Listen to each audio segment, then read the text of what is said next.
Welcome back. Shares of Target are higher by 12% today, but they still struck a rather cautious tone in their full-year sales forecast as shoppers get picky about pricing. My next guest has insights into the health of brick and mortar. His company counts more than 90% of national retailers as tenants, with Target among them. Joining us once again, Anthony Malkin is chair and CEO of Empire State Realty. How can you have 90% of realtors, Anthony? Welcome. It's good to see you again.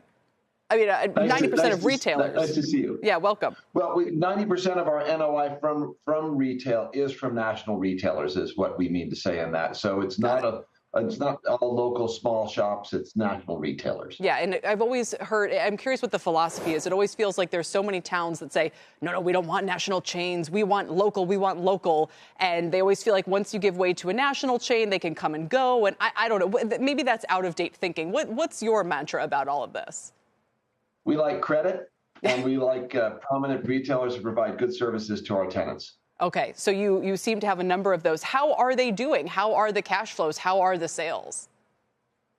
As best as we can tell, things are quite good, and that's part of the whole return to office where most of our retail is located, except for some new acquisitions we made on North 6th Street in Williamsburg, which we could talk about. The return to office really drives what happens in the bulk of our 8 million square foot portfolio in office and the retail that's underneath it. And so we see our retailers doing much better as we've seen much more dynamic return to office. And just to tell you, we've done our 12th consecutive quarter of positive market rent growth and our 10th consecutive quarter of positive lease absorption. That's up nearly 7% since the fourth quarter of 21. So we're quite happy with how we're doing in New York City. Correct me if I'm wrong, but don't you feel as though you were a bit ahead of the curve on return to work? And I don't know if that's because of the mix of companies that are in your buildings or because you had some of the features, amenities, or location that made it a little bit easier for people to come back. I think the most important thing about it is that we have a portfolio that people really like. And we've seen 2.8 million square feet of expansions in our 8 million square foot portfolio since 2013 of existing tenants. Our New York City office portfolio is over 93% leased as of 2Q. And you're spot on. A modernization, amenitization, great locations. The single seat commute is extremely important. And New York City is so important to that success. I was out in San Francisco recently. I was in Chicago. I've been in Minneapolis. And New York City has a dynamic and in-demand perspective that is really unique to the United States at present. And really happy that we're here. Is New York City more back to work than San Francisco and Chicago? 100%.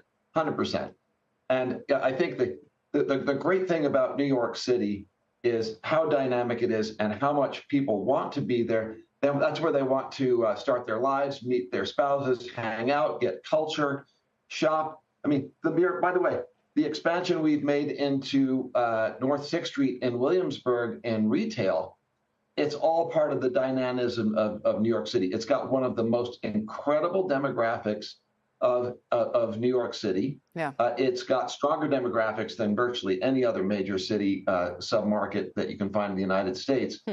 And that just speaks to that growth of New York City constantly reinventing itself. Yeah, it's interesting to go back to 20 years ago when it was already cool and now how it still has this incredible demo. But I'm thinking about the problems still for San Francisco and Chicago and so forth. Without dwelling on that, I was just going to ask you, what will be the effect? If the Fed cuts 25 basis points or cuts 3 times this year, is that really going to have that much of an effect on your business?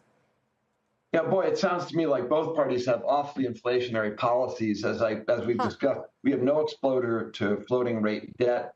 We've got the lowest debt on our balance sheet of any of our New York City office peers. So when we look at this, we say it's better in our view to have a strong vessel on which to sail than really to focus too much on the weather prediction.